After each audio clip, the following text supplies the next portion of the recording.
എല്ലാവർക്കും നമസ്കാരം. ഇന്ന് നമ്മൾ വയനാട് കൽപ്പറ്റ ബൈപ്പാസിൽ നടക്കുന്ന ഫ്ലവർ ഷോയിലാണ് കേട്ടോ. ഞങ്ങൾ ജസ്റ്റ് വെറുതെ ഒരു വയനാട് ട്രിപ്പ് പോയതാണ്. അപ്പോൾ അവിടെ ഫ്ലവർ ഷോ നടക്കുന്നുണ്ട്, അതും കാണാം. അങ്ങനെ പോയതായിരുന്നു. ഒരു കുഞ്ഞു ഫ്ലവർ ഷോ ആണ് കേട്ടോ. സാധാരണ വയനാട്ടിൽ പൂപ്പൊലി നടക്കാറുണ്ട്, അതിൻ്റെ ഒന്നും അത്ര ഇല്ല. വളരെ കുഞ്ഞതായിട്ടുള്ള ഒരു ഫ്ലവർ ഷോ ആണ്. എങ്കിലും നല്ല രസമായിരുന്നു. ഇഷ്ടംപോലെ ഫ്ലവേഴ്സൊക്കെ ഇങ്ങനെ അറേഞ്ച് ചെയ്ത് വെച്ചിട്ടുണ്ട്. പലതരത്തിലുള്ള ഫ്ലവേഴ്സ്, നമ്മുടെ നാടൻ ഫ്ലവേഴ്സ് തുടങ്ങി അല്ലാത്ത വെറൈറ്റി ഓഫ് ഫ്ലവേഴ്സ്. നമ്മുടെ നാട്ടിലുണ്ടാവുമെന്ന് അറിയില്ല എല്ലാം ഒന്നും, കാരണം വയനാട്ടിൽ കുറച്ച് തണുപ്പുള്ളതാണല്ലോ. അപ്പോൾ അതുകൊണ്ട് അവിടെയൊക്കെ ഉണ്ടാകുന്ന ഒരുപാട് പൂക്കളുണ്ട്. സാധാരണ ഫ്ലവർ ഷോയിൽ കാണുന്ന പൂക്കളൊക്കെ തന്നെ നല്ല ഭംഗിയായിരുന്നു കാണാൻ. അപ്പോൾ കണ്ടു നോക്കൂ കേട്ടോ. അത് കഴിഞ്ഞതിന് ശേഷം ഫ്ലവർ ഷോനോടനുബന്ധിച്ച് തന്നെ ചെറിയ ഒരു എക്സിബിഷൻ മാതിരിയുണ്ട്. കുറേ എന്താ പറയുക, കമേഴ്ഷ്യൽ ആയിട്ടുള്ള കുറേ സ്റ്റോൾസ് ഉണ്ട്. പിന്നെ കുറേ പക്ഷികളുടെ ഒരു ഇതുണ്ട്, ഒരു സെക്ഷനുണ്ട്. പിന്നെ മെക്കട്രോണിക്സ് പഠിച്ചിട്ടുള്ള ഒരു കുട്ടി ഒരു റോബോട്ടിനെ വെച്ചുകൊണ്ട് കാര്യങ്ങളൊക്കെ എക്സ്പ്ലെയിൻ ചെയ്ത് തരുന്നുണ്ട്. നല്ല രസമായിരുന്നു അത്. ഒരു റോബോട്ടിനെ ഉണ്ടാക്കി വെച്ചിട്ടുണ്ട്. പക്ഷേ ആളുകൾ അതിന് കയ്യൊക്കെ കൊടുത്തിട്ട് അതിൻ്റെ കയ്യൊക്കെ ആകെ ഇളകിപ്പോയി എന്ന് പറഞ്ഞു. അതുപോലെ ആളുകൾ തലയ്ക്ക് തട്ടുകയും, കുട്ടികളൊക്കെ വരുമ്പോൾ തലയ്ക്കൊക്കെ തട്ടിയിട്ടൊക്കെ അതിൻ്റെ കണ്ണൊക്കെ മിസ്പ്ലേസ് ആയിപ്പോയി. കണ്ണിൻ്റെ ആ ഒരു സ്ഥാനം LED ലൈറ്റ്സൊക്കെ മിസ്പ്ലേസ് ആയിട്ടുണ്ട്. പക്ഷേ നല്ല രസമായിരുന്നു കാണാൻ. കുറച്ച് ദിവസമായും തോന്നുന്നു തുടങ്ങിയിട്ട്. ഇപ്പം ഞങ്ങൾ ഇന്നാണ് പോയത്. അങ്ങനെ അപ്പോൾ ഇങ്ങനെ പലതരത്തിൽ ഫ്ലവേഴ്സ് ഇങ്ങനെ അറേഞ്ച് ചെയ്ത് വെച്ചിട്ടുണ്ട്. നല്ല രസമായിരുന്നു. ഞങ്ങൾ എൻജോയ് ചെയ്തു. വെറുതെ പൂക്കൾ കാണാൻ എല്ലാവർക്കും രസമാണല്ലോ അല്ലേ. പിന്നീട് അത് കഴിഞ്ഞിട്ട് അവിടെ എന്താ പറയുക, മറ്റേ ഫ്ലൈ വീല് അങ്ങനെയുള്ള സംഗതികളൊക്കെ ഉണ്ട് കേട്ടോ. ജയൻറ്റ് വീല്, ഫ്ലൈ വീലല്ല, ജയൻറ്റ് വീലുണ്ട്. അങ്ങനെ കുട്ടികൾക്ക് കളിക്കാനുള്ള കുറേ സംഗതികൾ അവിടെ ഉണ്ട്. അതിലൊന്നും പോയില്ല, അതൊക്കെ വൈകുന്നേരം മാത്രമേ ഓപ്പൺ ആവുള്ളൂ. അപ്പോൾ ഞങ്ങൾ ഈ ഫ്ലവർ ഷോ കണ്ടു. അത് കഴിഞ്ഞാൽ കമേഴ്ഷ്യൽ സ്റ്റോൾസ് ഉണ്ടല്ലോ, അതൊക്കെ കണ്ടു. മാലാവള, അങ്ങനെ കുറേ സാധനങ്ങളുടെ സാധാരണ ഉണ്ടാകുന്നത് പോലെ. അപ്പോൾ അതൊക്കെ കണ്ട് ഞങ്ങൾ തിരിച്ച് പോവുകയാണ് ചെയ്തത്. തിരിച്ച് പോയില്ല, ഞങ്ങൾ എന്താ പറയുക, ഒരു ഡെസ്റ്റിനേഷനും കൂടെ കവർ ചെയ്യാമെന്ന് വിചാരിച്ചു. ഞങ്ങൾ പൂക്കോട് ലേക്ക് പോയി. അത് ഞാൻ അടുത്ത വീഡിയോയിൽ ഇടാൻ കഴിയാം. വീഡിയോ അധികം ലോങ് ആവണ്ടെന്ന് വിചാരിച്ചിട്ടാണ് ഇതിനകത്ത് ഇടാത്തത്. അപ്പോൾ അവിടെ ഞങ്ങൾ കുറേ നടന്നു, ഫോട്ടോ എടുത്തു. നല്ല രസമായിരുന്നു. അപ്പോൾ കണ്ടു കേട്ടോ.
कितना सुंदर है, कितना सुंदर, कितना फूल रंग बिरंगे फूल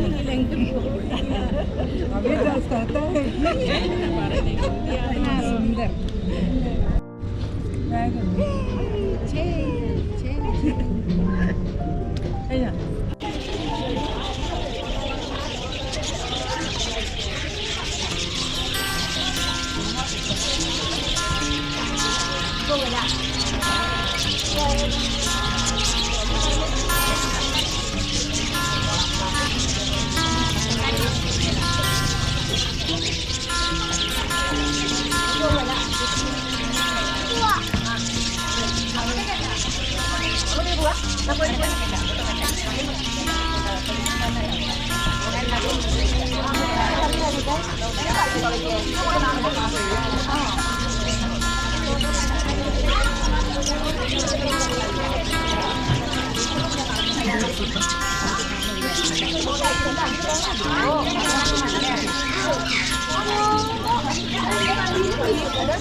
ഡയറക്റ്റ് കമ്മ്യൂണിക്കേറ്റ് ചെയ്യാൻ പറ്റും.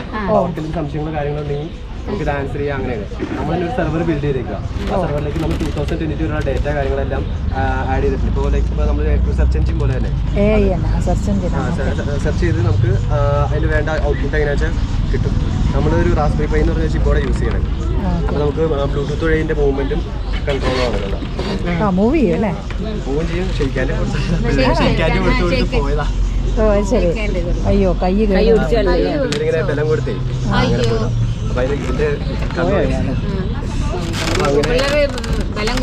ഒന്ന് മൂവി ചെയ്യിക്കാവോ ഒന്ന്? ആ ഓ അങ്ങനെ വരുമല്ലേ? Okay okay. കണ്ണ് തൂങ്ങി, കൈ തൂങ്ങിപ്പോയി. കണ്ണ് രണ്ട് സൈഡിലെ കണ്ണ് ഇതുപോലെ പിള്ളേരിങ്ങനെ തട്ടും. നിങ്ങൾ ഉണ്ടാക്കിയാണോ?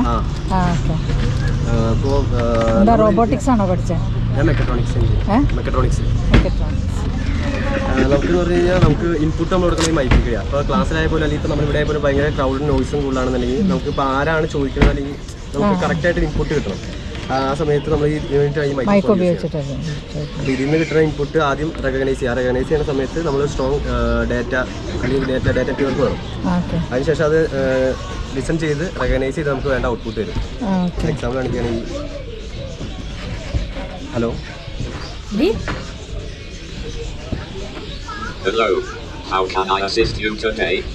അങ്ങനെ. പിന്നെ കസ്റ്റമൈസബിൾ ആണ്. എന്തെങ്കിലും ചോദ്യം ചോദിച്ചാൽ how are you? Hello, I'm here and ready to assist you. How can I help you today? Hello. Which is the largest river in Kerala? Which is the largest river in Kerala? The largest river in Kerala is the Periyar River. Periyar river. Periyar. Okay okay, thank you.